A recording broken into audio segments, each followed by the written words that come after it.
is Daddy from Ingram Audio, and I'm going to flex time some live drums in Logic Pro and show you how to do it. These are all my drum tracks, and I want these drums to be perfectly quantized and on the grid. First thing I'm going to do is I'm going to select and highlight all of my drum tracks that I got right here. Now let's open up the mixer. Now that we're in the mixer, let's click on this little area right here. You see this little area here, these little empty blocks? We're going to click on those. And then we're going to click on group 1. I guess it doesn't matter what group you choose. Just choose a group. Group 1 works, though. And then we're going to click on the little groups again. But this time, we're going to click on Open Group Settings. And then we're going to make sure we have these two little boxes checked. You have to have these checked. That's really important. If they're not checked, this doesn't work. Okay, now we're going to get the mixer out of there. And then we're going to go back to this screen. And now we're going to go up here. And we're going to turn on Flex Time. And then we're going to turn on Flex Time again over here.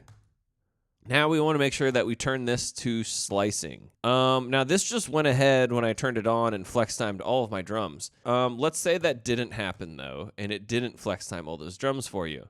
The next step, we have these cues over here. This is telling it which tracks prioritize to quantize to. Typically, I usually just leave the cues on the kick, snare, and the toms. I usually turn it off on the overheads and the rooms. The next thing we want to do is I'm going to go and I'm going to click on my kick track right here.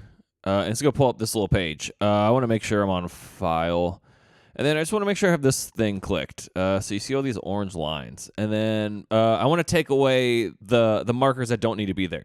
So I'm going to use the negative arrows to click until all the markers I don't need disappear. Yeah, I think that's good. And then you're going to do that same thing for the other drum shells that we left the little cue marker on. Now we want to tell it what to quantize it to. So we're going to go over here to this little button right here. Click on that. And then down here it says quantize. This is going to be our magic little spot that we are going to click on. Okay, so usually for a pretty straightforward 4/4 song like this one, you can usually just do quarter, eighths, or sixteenths, and you'll pretty much be 75% of the way there. I'm going to try sixteenths because a lot of these hits are 16th notes, it looks like. And it looks like it got pretty much most of it there. Okay, wow, it looks actually really close here.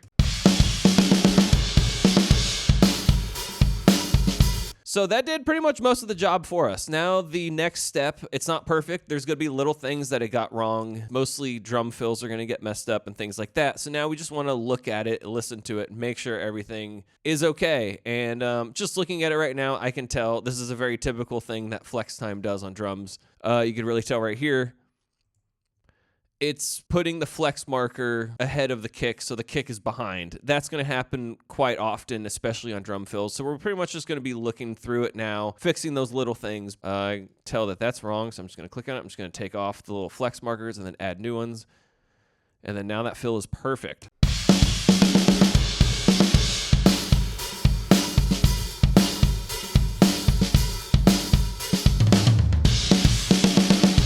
Okay, so it looks like, is that 2 drum?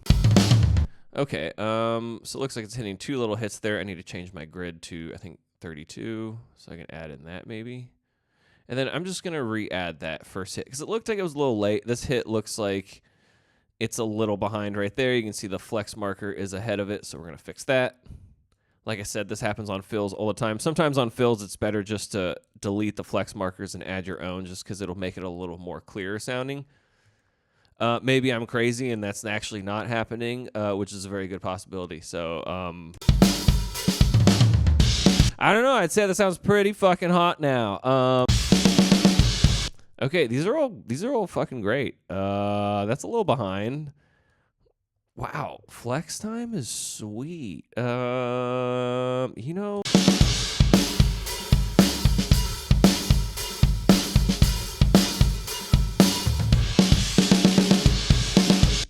Wow, look at that. We got so much. The whole thing is perfect almost. Okay, so yeah, so that's how you flex time drums. We'll go ahead and just listen to it, but you saw how quick and easy that was.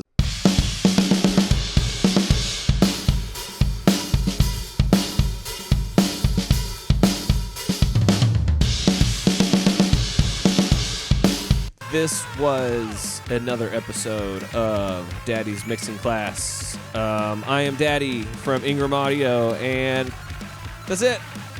It's ending. It's over. It's over.